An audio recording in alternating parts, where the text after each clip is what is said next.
colonialidade tem uma dinâmica incontrolável, como é um vírus. Durante muito tempo, ela precisava de um agente, que é o colono. Então, alguém de fora vai colonizar um novo organismo.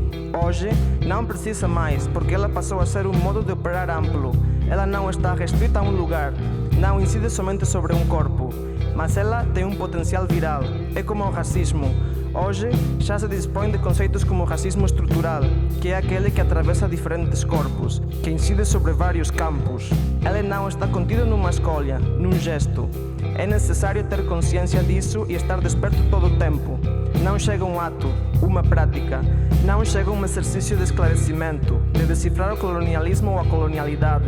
Ela é presente, omnisciente e está em tudo.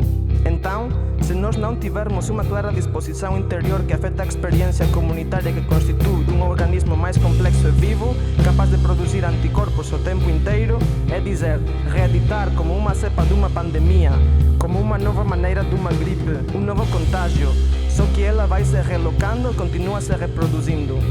A colonialidade não é um evento que a gente vai conseguir conter ou despotencializar até o ponto de ficarmos todos em paz. Isso é bobagem. Ela já é um resultado da complexidade que nós desenvolvemos como comunidades humanas. Nós colonizamos o planeta. A colonialidade não é exclusiva dos humanos. A colonialidade, ela afeta a vida, os outros organismos não humanos de uma maneira ampla. O exemplo que eu dei do rio, que a lama da mineração desceu devastando tudo, é um exemplo trágico de colonialidade porque destruiu o sentido do lugar, local. Acaba como local. Não tem nada de local. Consegue imprimir um ritmo tão acelerado que os vínculos comunitários, as experiências comuns do território vão sendo limitadas a um canto tão estreito que quase não comum. Comunidades pequenas serem capazes de perseverar no seu próprio território. Eles são expulsados. A minha experiência desde pequeno é de fugir de lugares que estavam sendo devastados. Tenho uma canção, um canto que é do povo guarani. É uma espécie de profecia.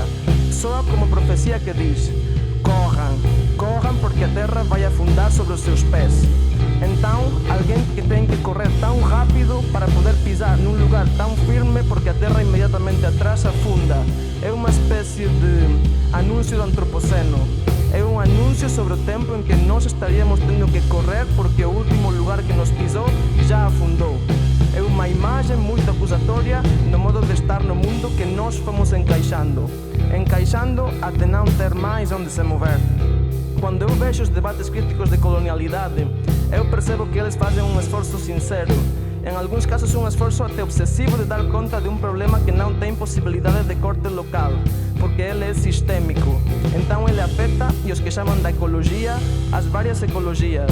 Ele afeta a própria ideia de um possível futuro comum. Se tiver futuro, não vai ser comum. Se tiver futuro, vai ser para um cara que comprou uma passagem para Marte. Aí você tem uma repetição de um gesto colonial. Depois de ter comido tudo na Terra, você vai comer a outro planeta. E outro, e outro, e outro. É uma fúria devoradora de mundo. Fúria. E ela se constitui basicamente no DNA do Homo sapiens. Por isso é que eu estou propondo a extinção do Homo sapiens. Seria maravilhoso porque os outros organismos iam ficar felizes.